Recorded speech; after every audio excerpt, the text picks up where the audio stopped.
কলকাতার বিভিন্ন নিউজে দেখা যাচ্ছে যে বাংলাদেশে বর্তমানে সংখ্যালঘুদের উপর হামলা হচ্ছে, এসব ভুয়া খবর, ঠিক আছে। কিন্তু তারপর তো তারা চাচ্ছে যে আবার বাংলাদেশের প্রধানমন্ত্রী শেখ হাসিনা হোক বা জয় হোক বা আওয়ামী লীগের কেউ হোক, এই জিনিসটা চাওয়ার কারণ কি আপনারা কেউ জানেন?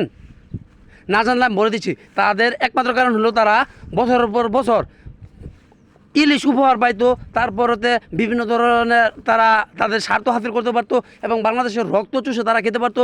যে কোনো সময় যে জিনিসটা তাদের দেশে চলতো না সেটা আমাদের বাংলাদেশে অনেক টাকার বিনিময়ে তারা ব্যবসা করতে পারতো, আরও কত কিছু। আর মনে করেন যে তারা ইচ্ছা করলে বাংলাদেশে ঢুকে আসা আমাদের দেশের সীমান্তে আইসা মানুষ হত্যা করতে পারতো, বাট বাংলাদেশের মানুষের তা কখনোই করতো না, বা তাদের সরকার ছিল তাদের, তাই এটা হতো না, বাংলাদেশের উপর দোষ পড়তো। কিন্তু তারা এখন খুব ভালোভাবে জানে মাছও যাবে না, আর সীমানায় যদি একটা মানুষ হত্যা হয় তাহলে দুইটা মানুষ তাদের হত্যা হবে, এটা খুব ভালো করে জানে। এই কারণে চাচ্ছে আওয়ামী লীগ আবার ক্ষমতায় আসুক। কি ঠিক বললাম তো?